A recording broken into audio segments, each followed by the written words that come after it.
I'll tell you how you can become financially independent. How you can see to it that you'll never have to worry about an income again as long as you live. Cut yourself away from the average, from the mediocre, and chart your course on the dream in your heart. These 13 principles will never let you down, as long as you use them. And now, Napoleon Hill's famous 13 principles. The first principle, desire.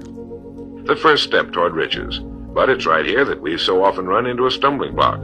A person will say, I know what I desire, but can I get it? We'll get into this business of doubt later, but once and for all, let's clear up this point. This point of whether or not you can accomplish that which you desire with all your heart.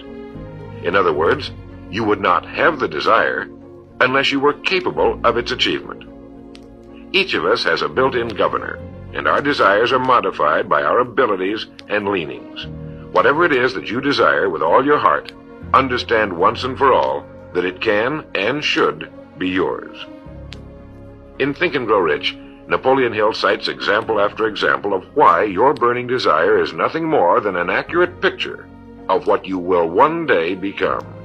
So right here, firmly establish in your mind that which you desire more than anything else. A good way to determine whether or not you really have a burning desire is to examine the way you go after it. If you go after that which you think you desire tentatively, timidly, in an attempt to play it safe, you don't have a burning desire at all. You can't get to second base if you keep one foot on first.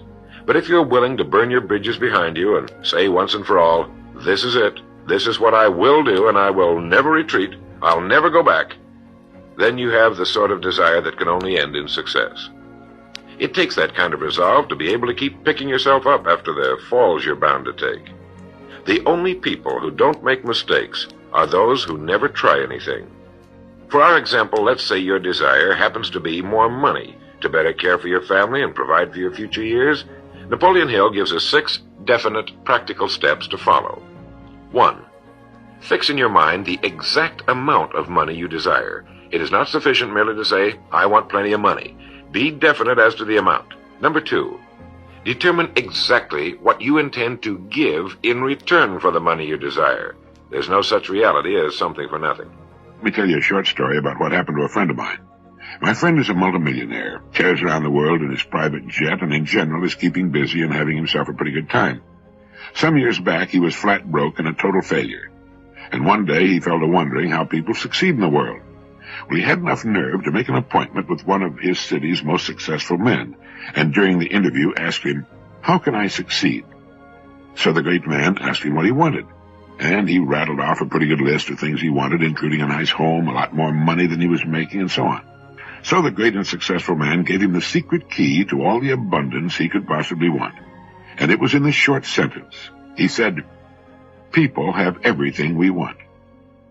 People have everything we want. If all the people in this country gave you a nickel, you'd have $10 million. The people have everything you want. Your part of the bargain is to provide something for the people that they will buy in sufficient numbers to permit you to have what you want. With that fixed in your mind, you must then come up with a plan for providing something from within yourself, your mind and body, that will be valuable enough to people so that they'll give you what you want in return for it. 3. Establish a definite date when you intend to possess the money you desire. And 4. Create a definite plan for carrying out your desire and begin at once, whether you're ready or not, to put this plan into action. 5. Write out a clear, concise statement of the amount of money you intend to acquire, name the time limit for its acquisition, state what you intend to give in return for the money, and describe clearly the plan through which you intend to accumulate it. 6. Read your written statement aloud twice daily, once just before retiring at night, and once after arising in the morning. As you read, see and feel and believe yourself already in possession of the money, or whatever your goal happens to be. It's important that you follow these instructions to the letter. The second principle is faith. You never would have even thought of your main desire unless faith were tugging at your mind. And if you find it difficult at times to have faith in yourself, you can be certain that you can have faith in these principles. Faith is a state of mind which may be induced or created by affirmation or repeated instructions to the subconscious mind. By getting a mental image of yourself already having accomplished your main desire over and over again, you will muster the faith you need. Faith is vital to accomplishment. Have faith that you can accomplish that which you seek, for you would never have decided upon it unless it was meant for you to accomplish. In his chapter on faith, Napoleon Hill gives us a self-confidence formula. First, I know that I have the ability to achieve the object of my definite purpose in life. Therefore, I demand of myself persistent, continuous action toward its attainment, and I here and now promise to render such action. Second, I realize the dominant thoughts of my mind will eventually reproduce themselves in outward physical action and gradually transform themselves into physical reality. Therefore, I will concentrate my thoughts for 30 minutes daily upon the task of thinking of the person I intend to become, thereby creating in my mind a clear mental picture of that person. Third, I know through the principle of autosuggestion any desire that I persistently hold in my mind will eventually seek expression through some practical means of attaining the object back of it. Therefore, I will devote 10 minutes daily to demanding of myself the development of self-confidence. Fourth, I have clearly written down a description of my definite chief aim in life, and I will never stop trying until I have developed sufficient self-confidence for its attainment. Fifth, I fully realize that no wealth or position can long endure unless built upon truth and justice. Therefore, I will engage in no transaction which does not benefit all whom it affects. I will succeed by attracting to myself the forces I wish to use and the cooperation of other people. I will induce others to serve me because of my willingness to serve others. I will eliminate hatred, envy, jealousy, selfishness, and cynicism by developing love for all humanity, because I know that a negative attitude toward others can never bring me success. I will cause others to believe in me because I will believe in them and in myself. The third principle is autosuggestion. Now, we've already touched on this. This chapter of the book tells us how, through repeated suggestion, the subconscious mind can be put to work for us. It is the faculty of being able to concentrate your mind on your burning desire until your subconscious mind accepts it as fact and begins to devise ways of bringing it about.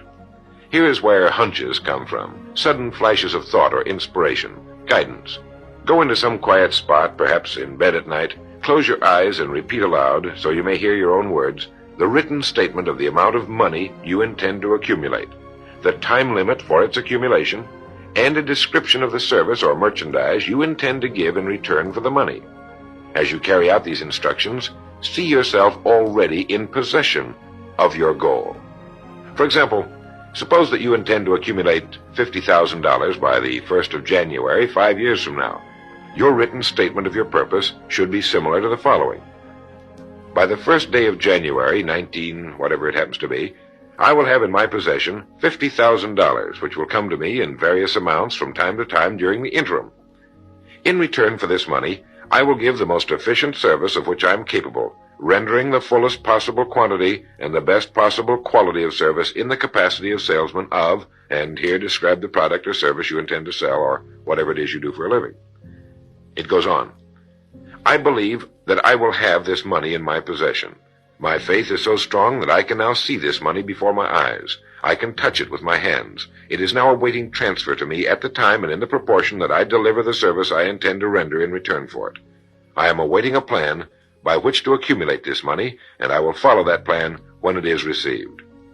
Second, repeat this program night and morning until you can see in your imagination the money you intend to accumulate. Third, place a written copy of your statement where you can see it night and morning and read it just before retiring and upon arising until it's been memorized. As you carry out these instructions, you are applying the principle of autosuggestion. The fourth principle is specialized knowledge. It is here that I think Napoleon Hill makes a very important point. Knowledge is power only to the extent that it is organized into a definite plan of action and directed to a definite end. Set aside a definite time every day for learning more about what it is you do for a living. Take the courses that are offered on your subject and associate with men who know your business well. The fifth principle is imagination. The imagination is literally the workshop wherein are fashioned all plans created by man. The impulse, the desire, is given shape, form, and action through the aid of the imaginative faculty of the mind. It has been said that Man can create anything he can imagine. As Napoleon Hill says and teaches, whatever the mind can conceive and believe, the mind can achieve. Isn't that a profound statement? You will notice that it says nothing about the need for education, but simply that whatever your mind can conceive and believe, your mind can achieve.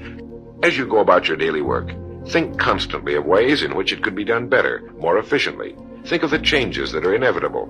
Can they be made now? And if you feel limited, remember the words of the late Frank Lloyd Wright.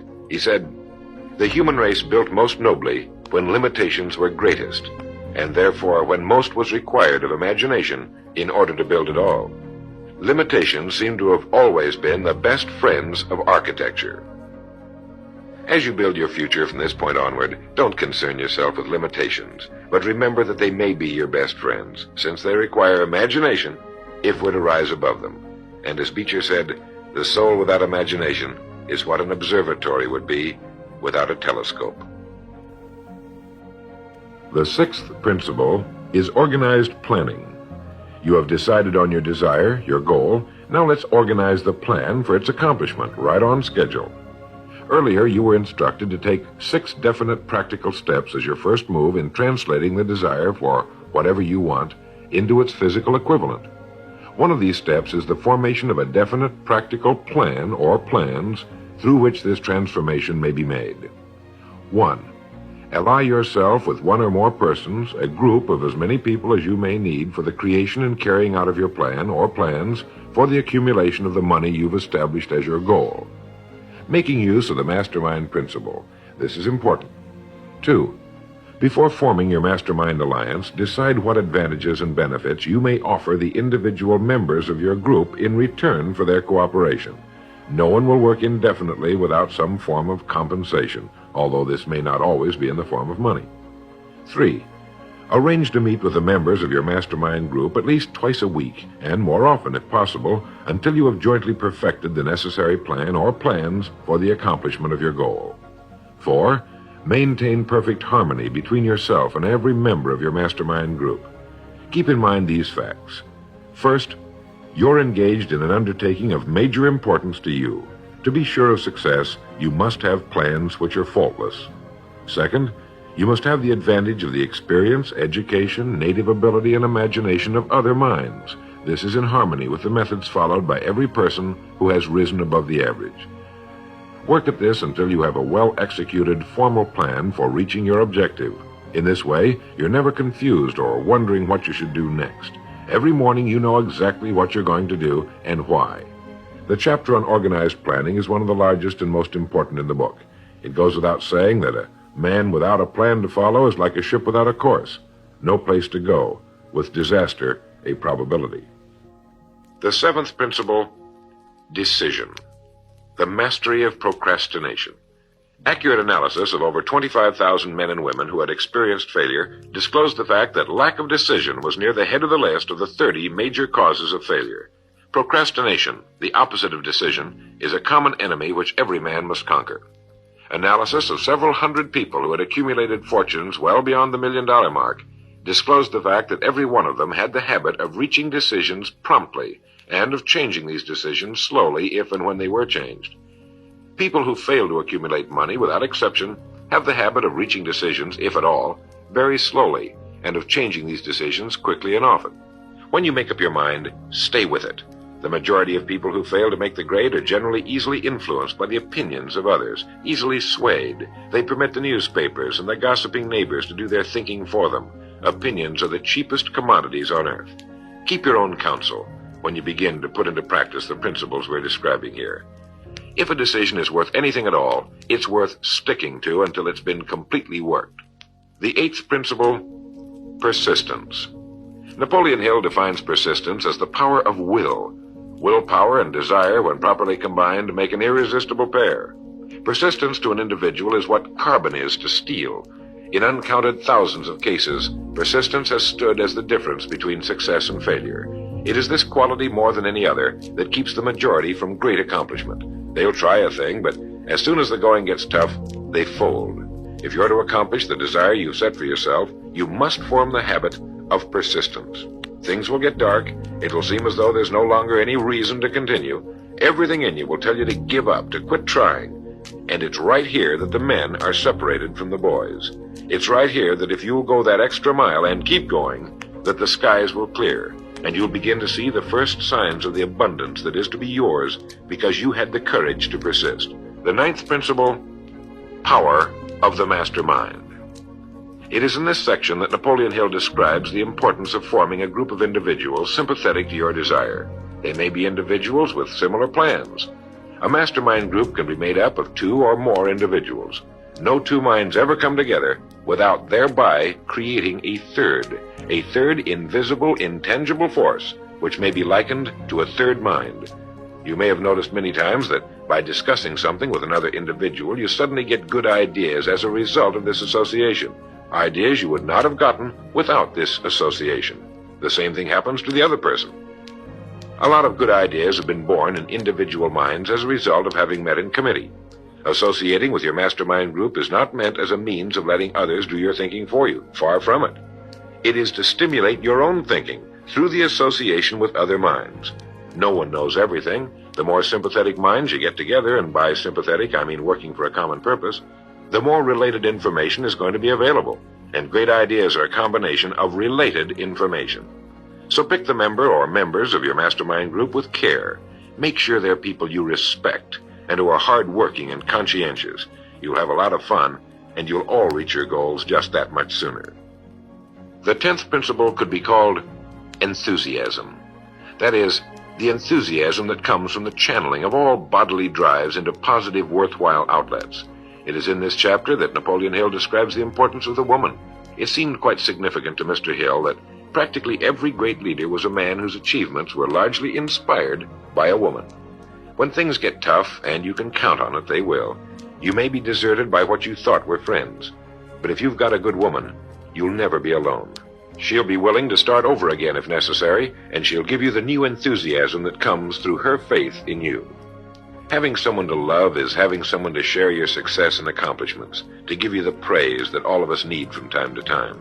A man can become successful without a wife and family, but all the real joy is taken out of it. The 11th principle has to do with the subconscious mind. Your subconscious mind works night and day.